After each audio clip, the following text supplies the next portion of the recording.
I have clients who come to me all the time asking, what do I do if I'm no longer attracted to my partner? And it really freaks them out because they're like, I used to just adore having sex with my partner. I used to love it. I would like really look forward to it. And now I'm kind of like, I don't really know if I want to. I'm not that into it. And this is really disturbing to them.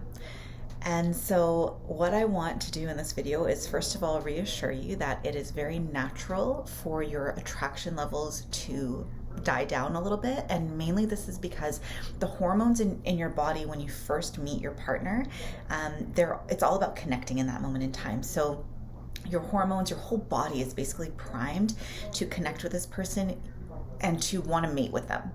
And over time, your priorities shift. You maybe have kids or, you're running a house together. And so you have all these other competing priorities.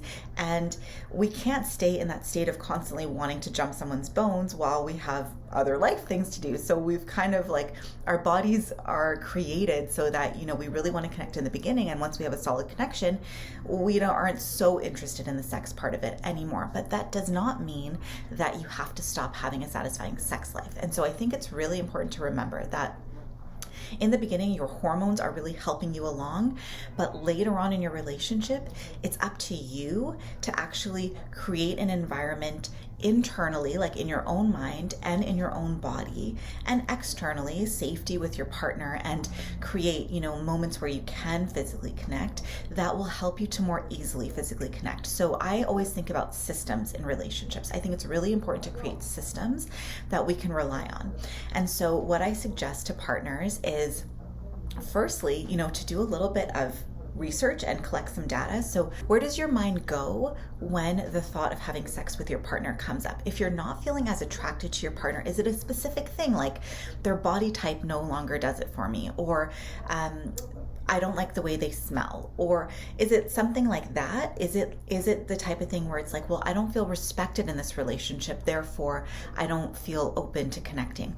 You want to really know what's going on in your thoughts and, correspondingly in your body that's shutting you down. There's also a difference between people who feel spontaneous desire. So those are people, they'll be like in the grocery store and they'll be like, hey, I'm in the mood, let's do it. You know what I mean? And then there are other people, about 50% of the population, that actually has to have some sexually relevant stimuli to like be in the act of maybe foreplay or have some kind of connecting time, maybe a massage or some kind of like body pleasure before they feel turned on.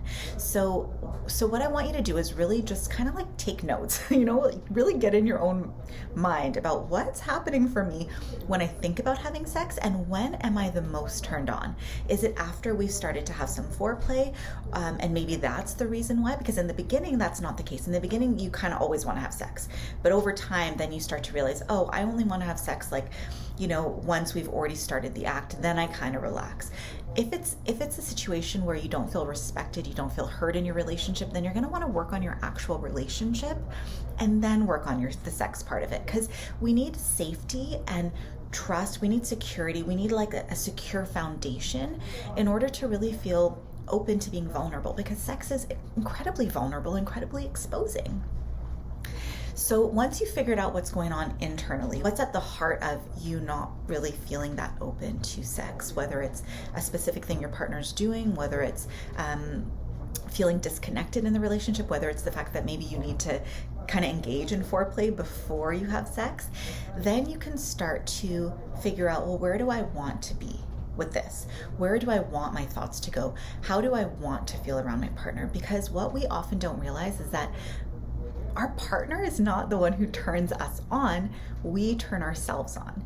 So yes, they can do things that can definitely help or hinder our turning ourselves on, but if you recognize that it's not your partner's responsibility to turn you on, then it starts to feel a bit more empowering, because then you can decide, like, you can decide to learn about yourself. You can decide to figure out what turns you on. You can engage in some self-pleasure or some the touching game, which is another video that I've done, and I'll link the description below. We want to redefine actually what sex is, because when it's just penetrative sex, that puts a lot of pressure on both partners to perform. So the very first thing I want you to do when you're thinking about, okay, how do I create a more satisfying sex life with my partner, is to recognize that sex can just mean body pleasure. It does not have to mean orgasm. It does not have to mean penetration. It can just be the act of being intimate with your partner and giving each other body pleasure, okay? So once you've realized that sex can be redefined, then you decide, where do I want to take this? You know, how do I want to feel around my partner?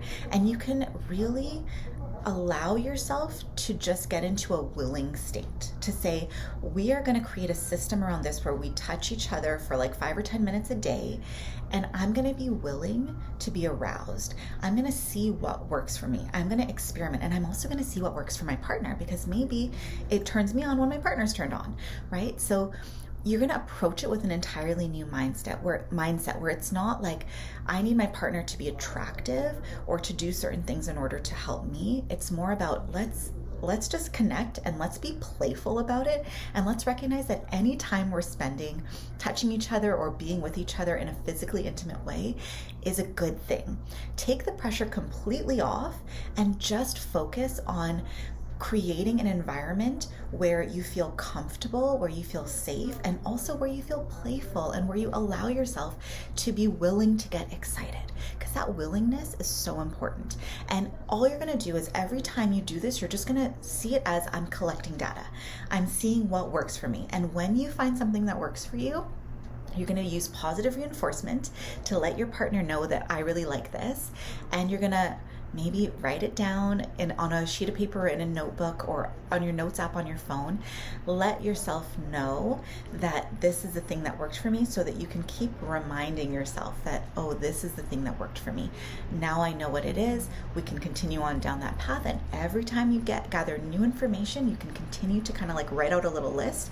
You could even give this list to your partner if you want, if your partner is open to it, and if your partner is also making a list, so that the two of you continue to get to know each other's bodies, because your sexuality and your sexual landscape could continue to change over time. So you want to really create a conversation about it where it's not scary anymore, because you've normalized it. You're talking about it.